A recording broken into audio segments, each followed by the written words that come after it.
অসুস্থ হলে আসলে বোঝা যায় যে সুস্থতা আল্লাহর কত বড় একটা নেয়ামত।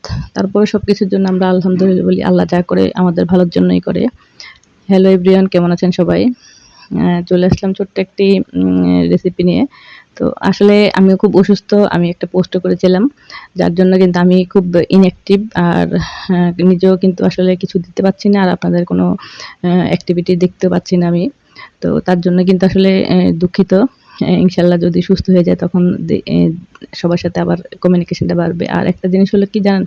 একটা কাজের জায়গা যদি আপনি খুব শখ করে পরিশ্রম করে যখন একটা জায়গা আপনি তৈরি করবেন, তখন যদি সেটার মধ্যে সময় দিতে না পারেন বা ওটাতে কাজ করতে না পারেন, ওটা যখন দেখবেন যে আপনার আপ থেকে ডাউন হয়ে যাচ্ছে, তখন কিন্তু আপনার খুবই কষ্ট হবে, খুবই খারাপ লাগবে।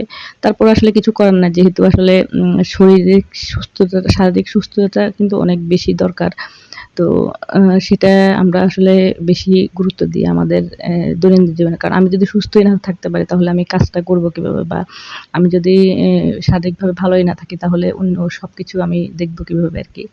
তো সেটা হলো মেইন জিনিস। এইজন্য শারীরিক সুস্থতাটা অনেক বেশি দরকার। তো আজকে আসলে আমি একটা বিবিখানা পিঠা করতেছি। তো সেটার রেসিপিটাই আপনাদের সাথে শেয়ার করতেছি। আমি এখানে চিনিটা ক্যারামেল করে নিয়েছি। আর এরপরে এখানে আমি ২ টো ডিম দিয়ে দিলাম। ডিমটা ফেটিয়ে তার মধ্যে আমি পরিমাণ মতো কনডেন্স মিল্ক দিয়েছি। কনডেন্স মিল্কটা আমি প্রায় ১/২ কাপের মতো নিয়েছি। তো এই বিবিখানা পিঠাটা কিন্তু আসলে এটাকে মৌচাক বিবিখানা পিঠা বলে অনেকে। যদিও এটা কিন্তু আসলে বাংলাদেশী কোনো ডিশ না। এটা কিন্তু হলো ইন্দোনেশিয়ান একটা খাবার। তো আমরা বাংলাদেশী যে সবাই এটাকে মৌচাক পিঠাই বলি। আর এই পিঠাটা কিন্তু অনেক ভাইরাল ইদানিংকালে সবাই বানিয়েছে। আমিও কয়েকবার বানিয়েছি কিন্তু আমার ওটা ওইভাবে হয় না আরকি, যে এভাবে হওয়ার কথা আরকি। তো আমি এখানে কনডেন্স মিল্ক আর ডিমটা খুব ভালো করে মিশিয়ে নিয়েছি। তারপরে আমি এখানে ময়দা দিয়ে দিলাম। আমি আজকে আসলে এটা অনেকেই করে কর্নফ্লাওয়ার দিয়ে, আবার অনেকে করে সাবুদানার যেই আটা হয় সেটা দিয়ে। কিন্তু আমি সম্পূর্ণ ময়দা দিয়ে করলাম। তো সম্পূর্ণ ময়দা দেওয়ার কারণে আমারটা হয়তো ভিতরের অংশটা ওভাবে হয় নাই। তারপরে কিন্তু অনেকটা ভালো হইছে। তবে টেস্ট কিন্তু একই রকম হয়। তো ময়দাটা মেশানোর পরে আমি এখানে কিছুটা বেকিং পাউডার দিয়ে দিলাম। এখানে শুধু বেকিং পাউডার দিলে হয়, বেকিং সোডা বা কিছু দিতে হয় না। তো দিয়ে ভালো করে মিশিয়ে তারপর আমি সেই ক্যারামেলের করা চিনিটা দিয়ে দিয়েছি। দিয়ে মিশিয়ে তারপরে এটা সবশেষে এটার মধ্যে তেলটাই ব্যবহার করব। আপনারা চাইলে এখানে বাটার ব্যবহার করতে পারেন। বাটারটা আপনারা যখন চিনিটা ক্যারামেল করবেন তার সাথে দিয়ে দিলে বাটারটা গলে যাবে। সেই বাটারটা ইউজ করতে পারেন।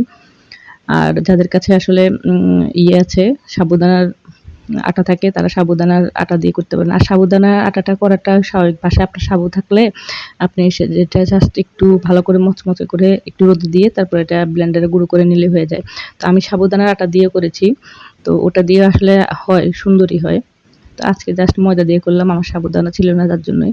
আর এটা করার কারণ হলো আসলে বাসায় সবাই একটু অসুস্থ। কারো কিছুই খেতে ভালো লাগে না। একেকজনের একেক রকম ভালো লাগে। তাই চিন্তা করলাম যে এটা একটা করি সোজাভাবে। যদি তারপরে বিকেলের নাস্তা হিসেবে খাওয়া যাবে আরকি। তো এইজন্য করা। আর আপনাদের সাথেও শেয়ার করা। তো আমি এটা একদম মোটামুটি মিডিয়াম হিটে এটা একটা মোল্ডে করে বসিয়ে দিয়েছিলাম। তো আপনারা যদি পুরো ভিডিওটা দেখেন তাহলে বুঝতে পারবেন আমি আসলে অতটা বলতে পারছি না। তো এটা উপরটা দেখুন আমার পুরা জালিদার হইছে মৌচাকের বাসার মতো। তো এভাবে আসলে যখন এটা আস্তে, আস্তে হবে তখন কিন্তু আস্তে, আস্তে করে এটা জালি পড়তে থাকবে। তো এভাবে আপনারা বানিয়ে নিতে পারেন। তো আমার পিঠাটা হয়ে গেছে। আমি জাস্ট চেক করে আপনাদেরকে কেটে দেখাচ্ছি। তো আপনাদের কার কাছে কেমন লাগলো এটা একটু জানাবেন।